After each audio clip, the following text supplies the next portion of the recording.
มาต่อกันที่พ่อใหญ่บางพี่น้องเอ้ยพ่อใหญ่บางถือเบ็ดบาดนี้ใส่สโลม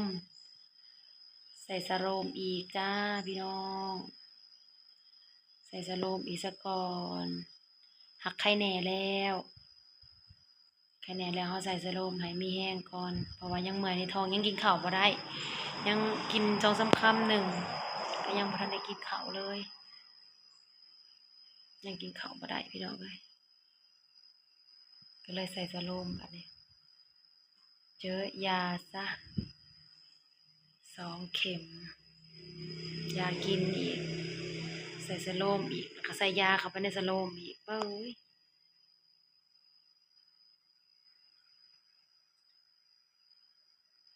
พอได้มีแห้งขึ้นมาเนี่ยอัปเดตอาการลุงบางจักหน่อยซุ่มเซาแทนอาปื้อสิเอาน้ำใหม่มาแกงกินอยู่พี่น้องเลยเพราะว่าเพิ่นไปหาน้ำใหม่ซองกันเนาะเพิ่นน่ะจะมาแกงสู่กินอยู่พี่มาส้มอยู่พี่เพราะว่าค่าเผาลุงบางใส่สโลมก็เลยบ่ได้เข้าเมื่อมื้อนี้โอเคจ้าพี่น้อง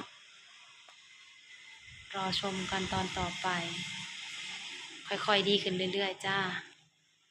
ไข้แน่แล้วบ่เล่นเข้าห้องน้ำบ่เมื่อยปานใดก็ไข้แน่แล้วไข้ก็ลงแล้วตอนตะกี้ไข้แห้งจนปวดหัวขึ้นหัวไข้ก็ฮ้อนเบิดกระตนกระโตแล้วนะโอเคพี่น้องสู้ๆรอดมันคนป่วยคนเจ็บท้อง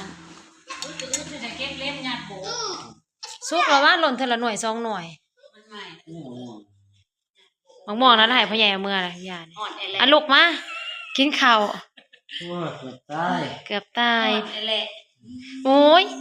เขาเจ้าตายก็ย้อนลงท้องนี่แหละตายหลายคนแล้วเฮ้ยเซาจิ๋วมา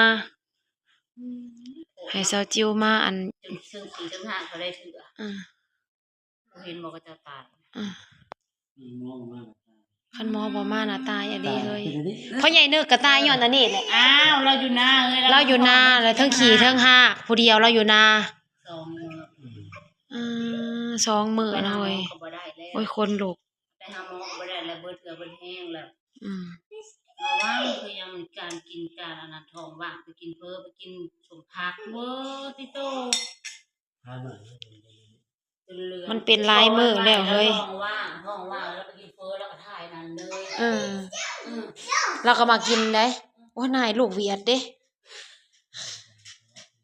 เดี๋ยวพวกเราหาเอานมหายกับนมเอาขนมหายกับนมผัดไปเอาทงจีนสไปเดอร์แมนหันได้จับเล่นกับสไปเดอร์แมนหั่นเด้หั่นน่ะกล้องเฮาพี่น้องเอ้ยเกือบแม่นเอาตากล้องบ่ได้เกือบบ่รอดคันหมอมาใส่อีกหน่อยหนึ่งตายสิโทรหาลูกค้าให้ลูกค้าพาไปยาแก้ปวดท้องกินลงก่อนแล้วกินก่อนบ่กินก่อนเขายาน้ำขาวกินก่อนเขาซะเฮ้ยเจือกพอเขาดีเขาลงไปเกือบกำลังโอ้ยรับลูกมึงตายปลาเอ้ยนี่ข้าวเดียวเลยตาโกนจนเหลืองเบิดจนเหลืองเองกับ3 เทื่อแหละถ่ายนะตื่นมานะพี่น้องเอ้ยตายแหละ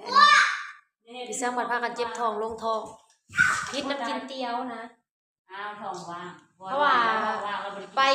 การนั้นเรากินเตี้ยวลงไปมาแล้วก็ถ่ายได้น่ะหากระซื้ออันนี้มาหายาพี่สร้างกับบ่มีหายาทาท้องทาท้องกับบ่มีเอาไปทาอีแม่เบิดซื้อว่ามันนะหากระซื้อจะดังใหม่ยังมีแห้งมันเย็นเลยวันนี้ยาเคี้ยวนะยาเคี้ยวตัวนั้นนี่แล้วก็เอาหมอไล่มาแล้วก็เอาเบิดวันนี้ตัวนั้นยาเคี้ยวตัวจุ่มใส่หมองสะบือลูกใส่หมองนี่นะไว้ซื้อตัวนี้ใหม่อีกเอามาติดบ้านไว้ว่ายาดมยาหม่องบ่มีเองก็เมื่อยเองอย่าว่ากินแล้วขังจะมองตี 3ประมาณจะมองเป็นน่ะตั้งแต่เที่ยงคืนแล้วลูกมาขี่มาหาเองเบิ่งโมงเที่ยงคืนกับพากันเวียนขี่เดินทางกันหน่อยแม่วันนี้แหละ3 โมงก็โทรเอาหมอเราบ่ฮักพี่พ่อไปนำเอาตะกี้เองเป็นน่ะประมาณตี 2แล้วก็มีแต่พ่อใหญ่ไปนำเราอ่ะพ่อนำแต่เฮิงเราอ่ะเกรงใจหมอเจ้าของว่าสิตายเรานั่นเลยนั่งนั่นเลยเราก็มาเรา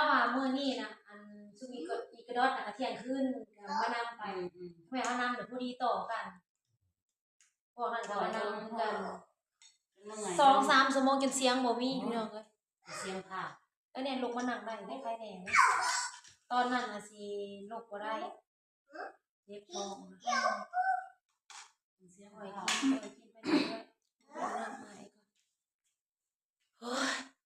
เฮ้ยเองก็ยังถ่ายจานเพลงก็ยังเหนื่อยกับเขาอยู่ มัน นะ กินแล้วขาวเขาแล้วคนไป ไป แตะ แตะ ขา เขา ว มากินเนาะ ทองก็อย่างนั้นนี่กันนี่จะได้ย่อนว่าขาว เจ้าของกันอย่าฆ่าคือการเอาเนาะ ตอนเที่ยงก็เฮ้ยเองนะเฮ้ย อย่า ยัง อย่าได้ปวดหัวเอ้ย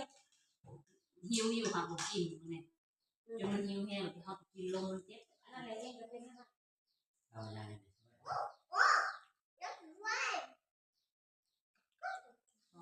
ก่อนมันเป็นอันตรายของมาว่า คือ ได้มุกหน่อไม้มาอีกแล้วเด็กที่สุด พวกมาใหม่กับพี่กัน มันกินแต่เดียวพิษแต่เดียวเนี่ยมันพิษน่ะท้องแล้วก็เป็นตั้งแต่อันนั้นปวดได้แม่ปวด มันจะเป็นมันก็มาเลยปล่อยเป็นมาเลย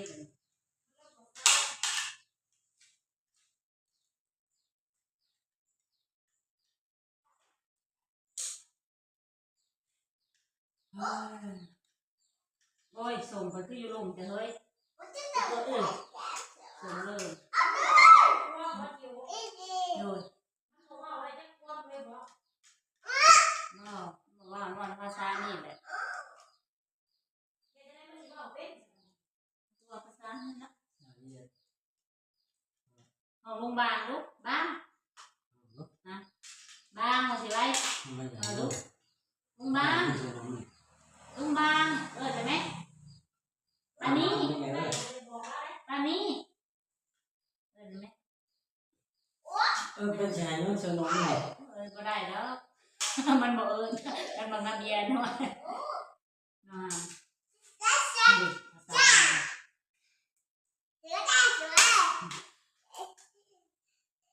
จะซ้ำที่คนแล้ว เฮ้ยว่าจักภาษา ที่ว่าตัวใดแล้วที่ว่าตัวใดแล้วหลัก จนซ้ำจังหวะจุ๊บไอ้เจ้าไอ้เจ้าจังหวะภาษาญี่ปุ่นจนซ้ำกันนะเฮ้ยออกมามันแล้วว่าเดี๋ยวนี้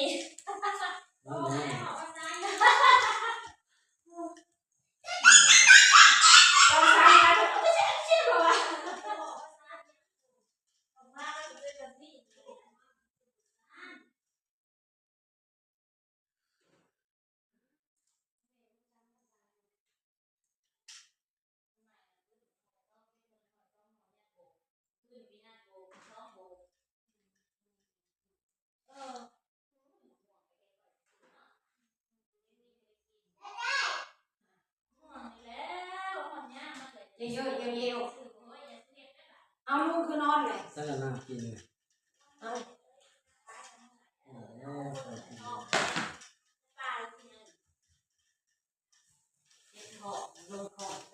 โอ้เองอ่านซ้ำเคยเองไม่เหนื่อยเลย เอ็นบอกเนี่ยมันเป็นปวดหัวเอ็นบอกวันใหม่มันเป็นตอนยังน้อยนะเฮ้ยจนอ่อนแอจนบ่มีแห้งอีกหน่อยแห้งเกษตรวันใหม่จะยังน้อยนะ เข้าไว้คนนี้ ถ้าจะได้พาไปหมอ รอบก่อนก็สิบ่เป็นแห้งปานนี้ มันจ้าวันใหม่เห็นอะไรอันตอนปีดำ มันไวโพดมันถึงเงาะหมดรอบนี้คงเฮาไปเที่ยวเขาเลยมันจัดเขาถ้าจะติบเขานะลูกเฮ้สวยหน่อยผมก็แม่นต้มไข่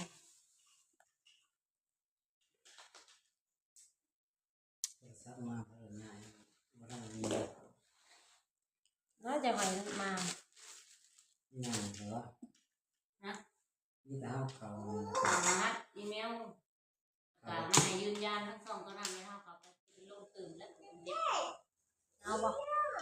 น้ำบ่ เอาอยู่บ่เปิดได้บ่ เปิด เปิดเบาๆมองซ้ายเอาเป็นลงตื่นมันที่มันหอดอ่ะไม่เอาคนนะ เราอยู่ผู้เดียวแล้วเหรอเมื่อนี่นะเมื่อคืนนี่เดือนสี่ก็ มันไม่ใช่วันสิ้นใหญ่เว้ยเดือนแจ้งเดือนแจ้งเลย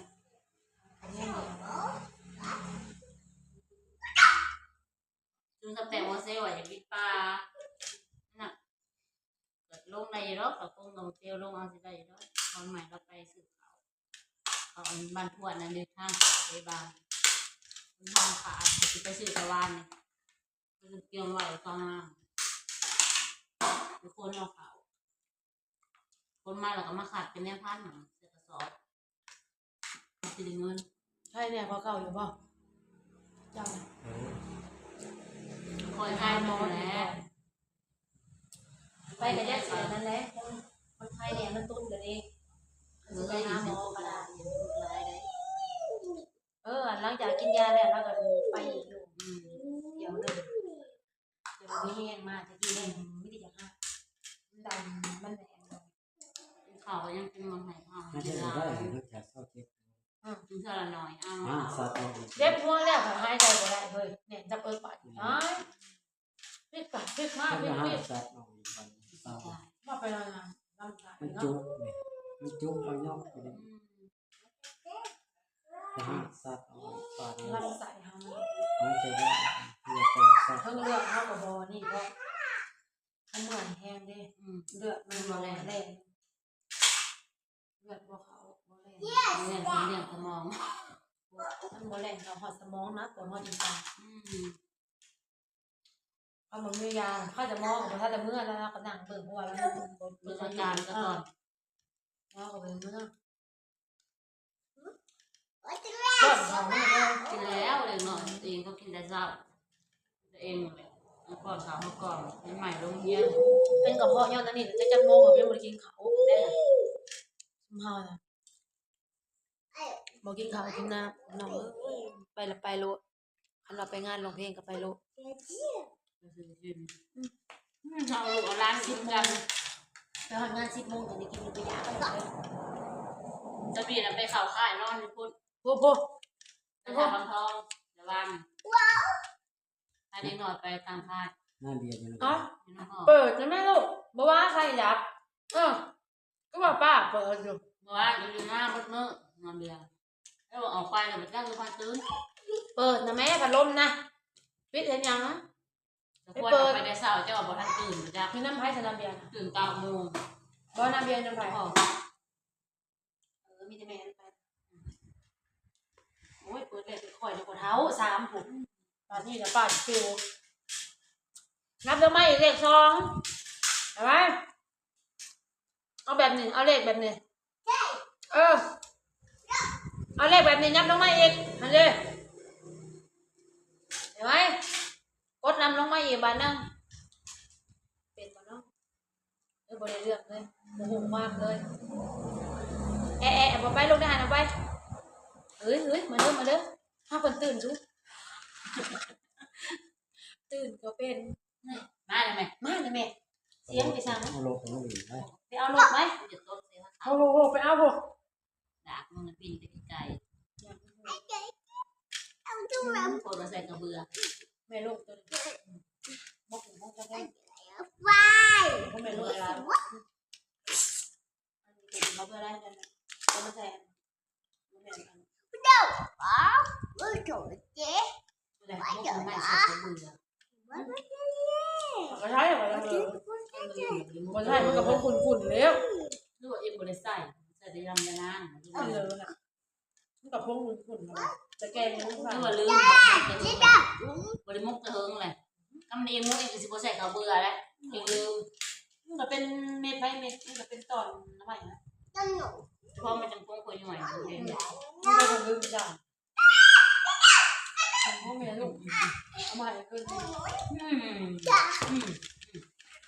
โอ้ยโอเคแล้วพี่น้องเอ้ยซ้ำนี่เราบ่ไว้แต่ร้านกี่ดื้อมากินข้าว เต็ น้ำกัน มลงบางเลย มันจะเต็งลุงบางค่ะ อาการลุงบางกับดีขึ้นแน่แล้วพี่น้องเอ้ยค่อยเศร้าไปข้าวก็ยังกินบ่ได้ดอก